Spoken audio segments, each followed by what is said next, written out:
It started with a knock. Not the friendly kind. The kind that echoes through your chest and lets you know something's about to change. I opened the door and there she stood. Crisp blouse, clipboard in hand, lips pursed like she was about to taste something sour. Karen, our neighborhood's self-appointed enforcer of all things HOA. She didn't live by the lake, but somehow she treated it like her private sanctuary, like the rest of us were just borrowing space from her view. I had moved into the lakefront property 6 months earlier. It was my dream retreat, a quiet escape after years of noise. The water shimmered every morning, and I finally had peace. Until she arrived. First, it was little things. A letter about the color of my shed. A complaint about the length of my grass. Then came the fines. Unjustified, excessive, and always conveniently signed off by the HOA board, where she suddenly held a seat. But here's where it got strange. She kept asking about my lake. Who had rights to it? Whether I planned to do anything commercial with the shoreline. I brushed it off until one weekend I saw a family I'd never met setting up fishing chairs on my dock. They said they'd rented access to the lake on an app. That's when the real story began. Turns out Karen had been quietly marketing community lake privileges online. For a fee, strangers could enjoy exclusive lake access, never mind that it was my property, my taxes, my title deed. She'd used HOA connections and a sprinkle of legal gray areas to spin a small fortune. And while families splashed and lounged on my dock, Karen raked in cash. I was furious, but not just because of the money. She turned my private piece into a public playground. She turned my lake into her personal cash machine. I tried the polite route. I sent cease and desist letters. I appealed to the HOA. But Karen knew how to play the system. I was stonewalled, ridiculed in meetings, even threatened with citations on my own property. That's when I decided if she wanted a battle, she'd get one. So I did what no one expected. I hired a crew. And over the course of 3 quiet days, I built a wall. A towering, legal, and perfectly positioned privacy wall, 8 feet of natural stone that wrapped around my shoreline like a fortress. Not a single rule broken. But one thing was certain, from Karen's kitchen window, there was now nothing to see but rock. The neighborhood exploded. Some called me petty. Others called me a genius. But no one knew the whole truth. Not yet. Because what Karen didn't realize was that I had been filming everything. The transactions. The guests. The marketing material she'd sent out under a fake name. And I wasn't just building a wall, I was building a case. One that would shake the HOA, change the neighborhood, and finally expose her. But here's the thing. Just when I thought I had everything in place, just when the last stone was laid and the silence returned, I received a letter. No name. No return address. Just one line, "You think this is over?" And that's when I realized. Karen wasn't just playing dirty. She was just getting started. I stared at the envelope for a long time before opening it. The paper inside was stiff, like it had been folded with precision. The words were typed, not handwritten, and the font was deliberately plain. It was that kind of calculated neatness that made your skin crawl. "You think this is over?" That was all it said. No name, no threat spelled out, but it felt like a trapdoor had just opened beneath my feet. I didn't sleep that night. Every creak in the house felt louder. Every passing car sent a chill up my spine. I had built the wall to end this. I thought if I blocked her view, I could finally reclaim my peace. But Karen wasn't just about control. She was about power. And she didn't like being told no, especially by someone like me, someone she'd pegged as soft, quiet, easy to push around. She was wrong. What Karen didn't know was that I hadn't always lived in this lakeside retreat. Before all this, I spent 10 years in the city dealing with clients and contracts that made HOA disputes look like playground politics. I knew how to fight clean. And I knew how to fight when things got dirty. Still, I wasn't prepared for how personal this would get. A week after the letter, someone broke into my mailbox. Nothing taken, just the door left swinging open like a warning. Then a citation showed up on my doorstep claiming I had illegally modified community visual space, a term that didn't even exist in the HOA bylaws. I checked. Twice. Karen was inventing rules now, bending reality to suit her war. And worse, she had allies. Quiet neighbors who didn't want to get involved. Others who owed her favors. And at least 2 board members who suddenly stopped returning my calls. But here's where it gets deeper. The lake. My lake wasn't always mine. It had been part of a larger estate decades ago, owned by a reclusive man named Harold Jennings. After he passed, the land was subdivided and sold off. But somehow, my parcel still carried a private rights clause in the original deed. Karen knew this. I found her name listed in an old neighborhood committee document, the Beautification Group, 2012. Back then, she'd pushed hard to turn the lake into a community landmark. She failed. And apparently, she never let it go. That's when it hit me. This wasn't about me. It never was. I was just the latest obstacle in her obsession. But she underestimated me. I wasn't just some new homeowner. I had roots now. I had receipts, records, witnesses. And I had motivation, the kind that keeps you up at night and drives you straight into battle with someone who plays games in the shadows. Still, I couldn't shake the feeling that I was missing something. There was a deeper reason she clung to this lake. Something buried in old papers and dusty HOA files. Something that could explain why she was willing to risk so much. I started digging, visiting City Hall, interviewing old residents. One of them, an 84-year-old man named Carl who'd lived here since the Jennings days, looked me dead in the eye and said, "You think she wants your view? Son, she thinks you're sitting on her legacy." I kept thinking about what Carl said. She thinks you're sitting on her legacy. That word, legacy, it clung to me like damp air. Karen wasn't just power-hungry, she was emotionally invested. And people don't fight this hard over a view. They fight this hard over memory. Ownership. Something they lost and can't let go. The next day, I returned to City Records. I dug deeper into the Jennings estate. And that's when I found something that made my pulse spike, an amendment filed in 1993.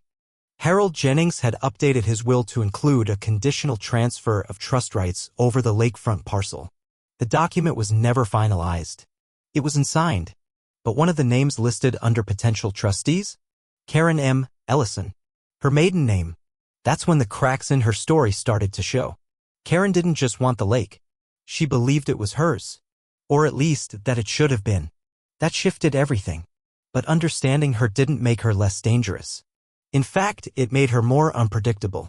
Because this wasn't just petty HOA drama anymore, this was about identity, about roots. And in her eyes, I was a squatter sitting on a stolen piece of her family's history. That night, something new happened. I woke to the motion detector lights flashing in the backyard. I ran out, heart pounding, but no one was there. Just a small pile of stones stacked near the edge of the wall. Neatly arranged. Almost symbolic. It was a message. And whether it meant warning or reminder, I didn't know. But it told me this wasn't over. She was escalating. The pressure started taking its toll. I wasn't eating right, barely sleeping. And it wasn't just about the lake anymore, it was what it was doing to me. I started catching myself snapping at friends, missing calls from my sister, ignoring the things that used to bring me joy. That wall I built to block out Karen? I was building it on the inside too. One morning, I caught myself pacing my living room with a file folder in hand like a detective chasing ghosts. The line between right and wrong blurred a little. I had evidence, sure. But I also had a growing urge to strike back harder. To embarrass her. To expose her not just legally, but publicly. I began drafting a video. A full exposé. Footage. Documents. Even clips of HOA meetings where she spoke out of turn. I told myself it was justice. But deep down, I wondered, was I becoming like her? And then came the twist I didn't expect. A teenage girl knocked on my door. Said her name was Mia. Said she was Karen's granddaughter. She looked nervous, her hands fidgeting, eyes darting toward the lake like it still meant something sacred. What she said next floored me. She doesn't know I'm here. But you need to stop digging. Please. You don't know what she did to get that land back once before. I stared at her, stunned. Before I could ask what she meant, she turned and walked away. No answers. Just that single sentence. And suddenly, this wasn't about property anymore. It was about secrets. About what someone like Karen might have done years ago and how far she'd go to keep it hidden. And now I had to decide, do I press forward and risk everything, or do I step back and leave the wall as my last word? The problem was I'd already gone too far to walk away. I stared at the signed amendment like it was burning my hands. If this document was real, Karen wasn't just making noise, she had legal grounds. Or at least something that looked like it. But something felt off. Too convenient. Too perfectly timed. Why now?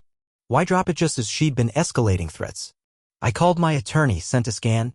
While I waited, I walked to the edge of the wall and looked out toward her house. Her blinds were shut. No movement. Still. Silent. Waiting. Then my phone buzzed. My lawyer's voice was tight. The document's real, filed recently. But here's the catch. The signature is Harold's, yes, but the witness? The notary? She's dead. Has been for 6 years. A forged timestamp. A dead witness. A fake resurrection of a long-lost legal claim. Karen had fabricated the one thing she thought could finally win her the lake back. But why risk a felony? That's when the second twist hit me hard. It wasn't Karen. It was Mia. I pulled out the blueprint again. In the corner, a tiny set of initials, M.E. I had missed them before. My mind raced back, her sudden appearances, her warnings that felt just a little too perfectly timed, the way she seemed to know exactly what to say to keep me from pushing too hard. And the photo. The emotional anchor. Had she left it or planted it? I opened my computer, pulled up my camera feed from the night of the photo drop. Enhanced the footage. There, blurred but visible, the figure wasn't Karen. It was smaller. Younger. Mia. The entire time she had been pulling strings behind both of us. And now I saw it clearly. This wasn't a war between me and Karen. This was a takeover. Mia had forged the amendment. She'd played both sides, stoking Karen's guilt, feeding me crumbs of sympathy. But why? That's when I remembered something she'd said. You don't know what she did to get the land back once before. Not a warning. A motive. Mia wasn't protecting her grandmother. She was punishing her. For years of control. Secrets. Guilt buried deep beneath family whispers. Karen had covered up her brother's drowning. Mia found out. And now she wanted to burn it all down, starting with the land Karen clung to like a grave marker. I felt sick. And then another buzz. A new camera alert. Rear entrance. I clicked in. Live footage, Karen. Shaking. Alone. In my backyard. Holding gasoline. She was going to burn the wall. And I had a choice right now. Call the cops. End this with charges, ruin her life for good. Or go outside. And face her. My hand hovered over the phone. But I didn't press call. Couldn't. There was something hollow in Karen's posture. Something lost. She didn't look like the HOA tyrant I'd been fighting. She looked like a woman at the end of herself. Her hands trembled. The gas can swinging low like it was heavier than her past. I stepped outside. Quiet. No sudden movements. Just the weight of everything between us. Karen, I said. She turned slowly. Her eyes were glassy. You took it all, she whispered. He used to sit right here. Every day. My voice cracked. You think burning it will bring him back? No, she said, her voice breaking. But maybe it'll stop her from using it like a weapon. And then it hit me. She wasn't talking about me. She meant Mia. That's when the final twist slammed into place. Karen wasn't the villain. Mia wasn't her granddaughter. She was Harold Jennings' daughter. His illegitimate daughter. Born a year before the drowning. Raised away from the estate. Hidden, maybe even deliberately forgotten. But somewhere along the way she found out. And she came back not for justice, but for inheritance. Revenge. Closure. Whatever she thought this lake would give her. Everything Mia told me was true, but slanted, twisted, used. She forged the amendment. She orchestrated the conflict. And now she'd pushed Karen so far into guilt and madness that the woman was standing in my yard, ready to destroy the last thing that tied her to her brother, her family, her failure. I took a step closer. Mia lied to both of us, I said. Karen's lip trembled. No, she told me. Yesterday. She said if I didn't get the land back, she would. Her way. That's when I heard the sound. A second car. Gravel crunching. Fast footsteps. Mia. She stormed into the yard, eyes wild. You weren't supposed to talk to each other, she screamed. You both ruined it. You both owed me. Karen stepped back. You used me. You left me, Mia snapped. You let him drown. You buried me in silence. Everything spiraled. 3 people. 1 lake. A wall between them, literal and emotional, and now all of it cracking. I looked at Karen. Put it down, I said gently. She dropped the gas can. But Mia didn't stop. She rushed past me toward the wall, toward the only thing that stood between her and everything she believed was stolen. And in that moment, I knew. Someone wasn't walking away from this without consequences. Mia lunged at the wall like it was the last thing tethering her to a life that never let her in. Her palms slammed against the stone, her body trembling, not from rage, but something deeper. Grief. Years of it. Unspoken. Undealt with. I moved toward her, not fast, just enough to let her know she wasn't alone. I was his daughter, she shouted, fingers scraping the mortar like she wanted to tear it down with her bare hands. He died and left everything to them. To the ones who forgot me. Who erased me. Karen stood silent, eyes locked on Mia as if she were looking at a ghost. And in a way, she was. She stepped forward, slow, cautious, like crossing through memory itself. I didn't know, Karen said quietly. He never told me about you. Mia whirled around, tears streaking down her face. He tried. I was 5. He was writing letters. You were the one intercepting them. My mother told me after he died. You thought I'd ruin the family name. Karen shook her head. No. I thought he was lying. About everything. About you. I was angry. I thought he was using that story to justify leaving, to justify letting Jamie, her voice cracked, die. The name hung in the air like a ghost. The boy in the photo. The boy who drowned. Mia's breathing slowed. She took a step back. And for the first time, they looked at each other. Not as enemies, but as two broken women on opposite sides of the same loss. I'm sorry, Karen whispered. I didn't come to burn it, Mia said, voice hoarse. I came to claim it. But now I don't even know why. What would owning this place even fix? The truth was nothing. Owning the land wouldn't bring Harold back. Wouldn't rewrite the past. Wouldn't give either of them the peace they'd been trying to buy through anger, control, or fire. That's when I stepped in. You both lost something here, I said, looking at them both. And maybe this wall, maybe it shouldn't have been built to keep people out.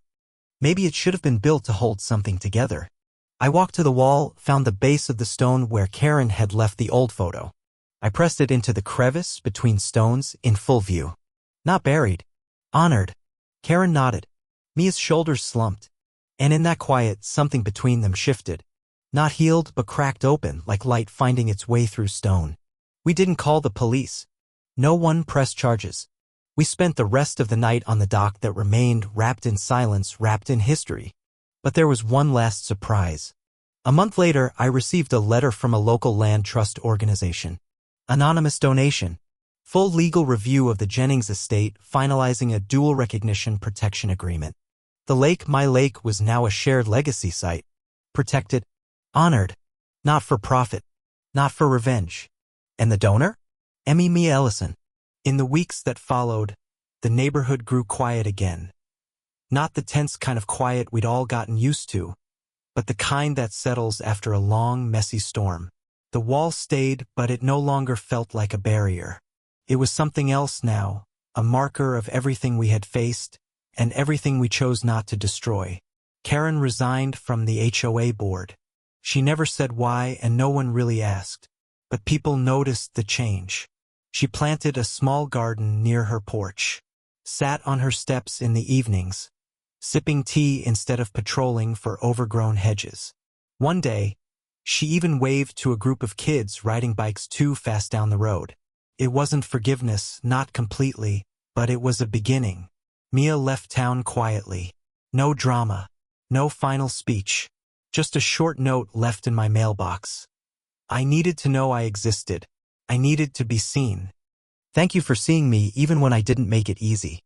She attached a copy of the donation receipt, proof that the land, the lake, and everything tied to it would now be shared, protected, and never fought over again. She didn't want ownership anymore. She wanted release. As for me, I stayed. The lake was still mine in the legal sense, but it felt different now. It didn't just belong to me. It belonged to every story it had carried, grief, guilt, memory, and healing. And yes, even Karen. Even Mia. I rebuilt the dock. Kept it simple. No locks. Just a sign, private reflection space, open to anyone who needs peace. People started coming. Not many. Just neighbors, mostly. A father and daughter with fishing poles. An older man with a sketchbook. Once, I even saw Karen sitting there alone, eyes closed, face tilted toward the sun. That wall I built, it started as revenge. But in the end, it became something more. A boundary that gave way to perspective. A reminder that sometimes the things we build to shut others out can be reimagined to bring people together. Because here's what I've learned: control won't heal a wound. Ownership won't fix the past. And sometimes the hardest thing to do is listen, especially when the person you're listening to is the one you swore was your enemy. So to anyone fighting their own version of this battle over land, over legacy, over what's fair and what's forgiven, remember, walls can divide or they can define. What matters is why you build them and whether you're willing to take them down when it matters most. Some inherit property. Others inherit pain. But the ones who break the cycle? They inherit peace. And if this story moved you, share it. Tell someone who might be building a wall of their own. Because sometimes a good story is the only way to start tearing down the ones that shouldn't have been there to begin with.